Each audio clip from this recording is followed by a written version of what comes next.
Welcome back to the Deep Dive. Today we're digging into ancient Egypt, focusing on, well, probably one of the most recognizable figures you can think of, Anubis, the god with the jackal head. That's right. And we've got this really fascinating pile of sources you've gathered for us, ancient texts, descriptions, even some encyclopedia entries. Our goal here is to really get underneath that famous image, to understand what Anubis actually meant to the ancient Egyptians, the ones whose lives, and especially deaths, he was so tied to. Exactly. We're aiming to pull out the key info, maybe find some surprising bits, and sort of piece together the really crucial parts he played. In life, sure, but maybe even more in death and that journey, to whatever came next. We'll trace him way back and see why he still kind of grabs our attention now. Okay, so let's start right at the beginning, way back, before the famous pyramids even. Yeah. What's really striking from the sources is how Anubis seems to come straight out of, well, the day-to-day reality of pre-dynastic Egypt. He's genuinely one of the oldest gods we have records for. Turns up on royal tombs, like First Dynasty old, around 3150 BC. Wow, that is incredibly ancient.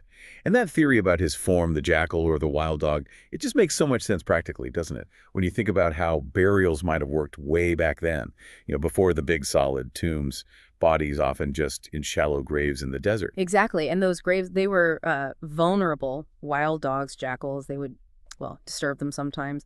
It's grim, but real.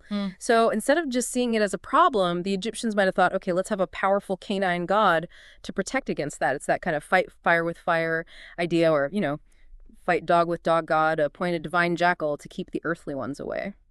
So his first job, essentially, is this fierce protector of the dead, the ones who are vulnerable. And you mentioned back then he didn't always look like the image we have now, the man with the jackal head. No, not always. The sources suggest that in those very early times, he was more often shown as a full animal, a strong, black, canine figure. Ah, the black color. That's really important for him, isn't it?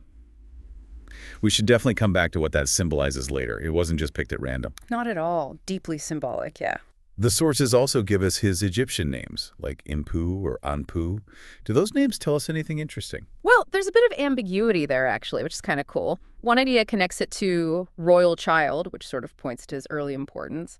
But another possible root, maybe imp, seems related to the word for to decay. To decay? For a god who's all about stopping decay through embalming, that sounds backwards. It does seem odd at first, yeah. But maybe think of it like he's the master over decay, so the name acknowledges the state he then conquers. Or maybe it reflects some really early different beliefs before his main role got locked down. The sources leave it a little open, which is, quite intriguing. A god whose name hints at high status and the very thing he overcomes. That adds another layer.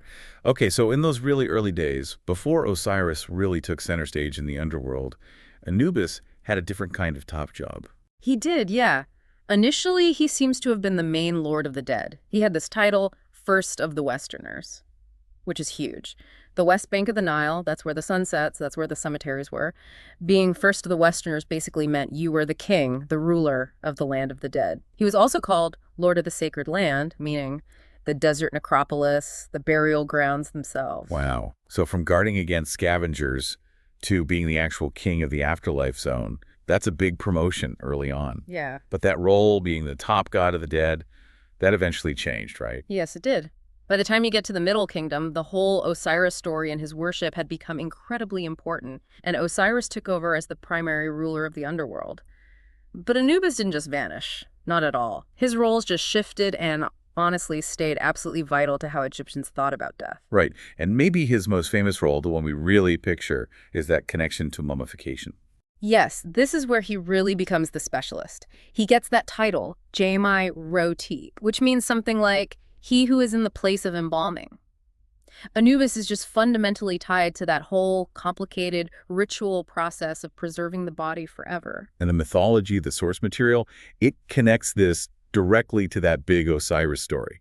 It explains why he's the master embalmer. It's that key moment, isn't it? After Osiris is killed, chopped up by his brother Set, it's Anubis, working with Isis, who gathers up the pieces and does the very first mummification on Osiris's body. So he literally invented mummification in their stories, which makes him the go-to divine patron for anyone doing that job. Precisely. He's the expert, the authority. And it wasn't just a story, it connected to actual practice. Our sources point out that the priests doing the mummification rituals would often wear Anubis masks, maybe wooden ones. They weren't just doing a job, they were kind of channeling the god himself, acting with his skill and blessing. You can just imagine that scene. The priest literally taking on the god's form. That must have felt incredibly significant, both for the family and, for the deceased's journey. Oh, absolutely. It brought the divine right into that space. The sources also link him to the immute fetish, which is another ritual object used in embalming. Just cements his role even more. Okay, here's something I found really fascinating in one source. Because Anubis was seen as mastering all that complex anatomy needed for embalming. His priests weren't just funeral guys. Some sources hint they might have also been seen as skilled healers using herbs, or maybe even connected to early anesthesiology. Yeah, isn't that interesting? It shows how the Egyptians maybe saw that deep knowledge of the body for preservation. Maybe that could also apply to healing the living. It kind of links the god of death and transition back to life and health in a way you might not expect right away. That really does broaden the picture. Yeah. Okay, so he gets the body ready for the journey, but his work doesn't stop there, right? He's also the guardian of the tomb and the guide for the soul. He's the watcher. You see it in his titles. He who is upon his sacred mountain, like he's looking down over the necropolis, guarding the tombs.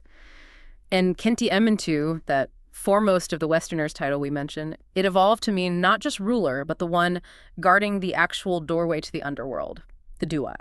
Speaking of guarding, there's that really dramatic story, I think, from the Jumalak Papyrus. It shows just how fierce he could be, even against Set, the chaos god. Oh yeah, that's quite a story. Set turns into a leopard, tries to attack Osiris's body, which is obviously vulnerable, but Anubis steps in. He tackles Set, pins him down, and actually brands him with a hot iron. And mythologically, that's supposedly why leopards have spots.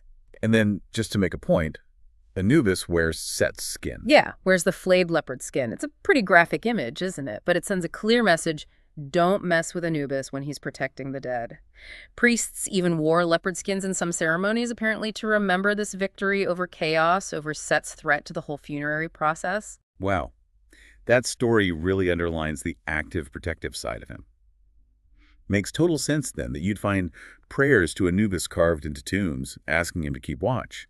Or those seals you mentioned, showing Anubis stomping on the 9 bows, the symbol of Egypt's enemies in chaos, using those to physically and magically protect the burial. Yeah, his presence was meant to bring a real sense of security. You hoped Anubis had your back, basically. But then as time went on, he took on this other absolutely crucial role, especially by the late pharaonic times, the psychopomp. Right, that great Greek term, guide of souls. He's the one who actually leads the dead person through the scary parts of the Duat, the underworld. Exactly. Sometimes you see the goddess Hathor doing it, but it's much more common to see Anubis literally holding the deceased person's hand, guiding them past dangers, making sure they get to the final judgment safely. And being a guide, helping souls move on, that led to some interesting blending later on, didn't it? It did, yeah. Especially when the Greeks were ruling Egypt in the Ptolemaic period. Anubis got kind of merged, syncretized with the Greek god Hermes. Hermes was also a messenger and a guide for souls, so they combined into this figure called Hermanubis. And people kept worshiping him even into the Roman era. Shows how powerful that core idea of a soul guide was. Okay, so he prepares the body, guards the tomb, guides the soul, and it all leads up to that massive moment we see in the Book of the Dead, the weighing of the heart. Yes, the absolute climax of the soul's journey. It happens in the Hall of Two Truths. And it's the single most important test. It determines everything that comes next. And Anubis is right there in the middle of it. He's the guardian of the scales. He is. He leads the deceased person into the hall, and he's the one operating the scales. He takes their heart, which for Egyptians was, the center of their mind, their conscience, everything they did, and puts it on one side of the balance. And on the other side, that single feather. The feather of Ma'at, representing truth, order, justice, the right way of living. It's the ultimate benchmark. You can just feel the tension the Egyptians must have imagined in that moment. What were the two ways it could go? Very clear cut. If your heart was lighter than the feather, meaning you lived a good life, in line with Ma'at, basically a just person, then your soul was declared true of voice, worthy, you passed, you got to go on to paradise, often shown as living forever with Osiris in the fields. But if the heart was heavy, weighed down by bad deeds, then, game over. Eternal oblivion. The sources are pretty clear. The heavy heart gets chucked straight to Ammit, this terrifying monster who's Part crocodile, part lion, part hippo. Basically all the scary things. She devours the heart, and your existence is just gone, completely ended. Wow, that is such a powerful image of cosmic justice, of consequences for how you lived. And Anubis' role here is the totally impartial judge, making sure the weighing is fair. Sometimes Osiris is there too, and Thoth is usually writing down the result. It's the final audit of your life. Yeah, it really shows how seriously Egyptians took accountability. What you did on Earth mattered eternally. And Anubis was that steady, incorruptible figure ensuring justice was done right at the end. So he goes from this ancient desert guardian to the key player ensuring fairness at the most critical point in the afterlife. His image changed over thousands of years, from the full dog to the jackal-headed man, but he stuck around. And that black color we kept mentioning, it's so rich with meaning. Yes, it connects to the body's discoloration during mummification, linking him right to that process. But like the black fertile silt the Nile left after the flood, the stuff that brought life back to the land, it also means regeneration, rebirth. So it links death not just to ending, but to the hope of starting again. It's interesting, too. The sources say that even though he wasn't maybe the star of as many big dramatic myths as, say, Osiris or Ra, he was incredibly popular. Oh, hugely popular, universally respected. His main worship center was even called Sinopolis, City of Dogs. But people worshipped him everywhere. You find places like the Anubian near Saqqara with these massive cemeteries just full of mummified dogs and jackals, all offered to him. It shows real devotion. Why do you think he was so popular with everyone? Well, the sources seem to suggest it comes down to reassurance, hope. Think about it. In a culture so focused on getting the afterlife right, Anubis offered practical help. He promised your body would be properly cared for through embalming. He promised protection for your tomb. He promised you wouldn't have to face that scary journey through the underworld alone. He'd be your guide. And maybe most crucial, he promised a fair judgment. He was the God who made that terrifying transition manageable and offered a real shot at eternal life if you had lived right. So he wasn't just some grim reaper figure. He was the essential helper you needed to get through death successfully. Exactly. He brought a sense of order and possibility to what must have felt like the most terrifying unknown. And maybe that's why his image still hits so hard today. That sense of managing the transition, guiding people through the unknown with some kind of justice. You see Anubis popping up all over the place now, art, movies, games. It really shows how powerful that ancient idea still is. It really does. It's enduring. Okay, so summing up what we've pulled from your sources on Anubis, we've seen him go from this really ancient, practical guardian of burial grounds to the divine master of mummification, the protector of the tomb, the absolutely essential guide for souls, and finally, that solemn, fair judge at the weighing of the heart. Yeah, a god whose different jobs were just fundamental to how Egyptians saw everything about life, death, and what comes after. So when you think about their whole belief system, where one god, Anubis, is so involved in both the physical stuff, preserving the body, and the spiritual journey after death, making sure there's order and fairness. It does make you wonder, doesn't it? What does that tight connection between the physical ritual and the spiritual path tell you about how the ancient Egyptians saw life continuing? What does it reveal about that deep human need for meaning, for order to carry on even after we die? And maybe, what can we take away today from their perspective on facing that ultimate journey, knowing there's a guide, like Anubis, watching over things? Definitely something to think about long after we finish talking. And that wraps up our deep dive into the world of Anubis, based on the sources you shared with us. We really hope you've gained some new perspectives on this truly fascinating and vital ancient god.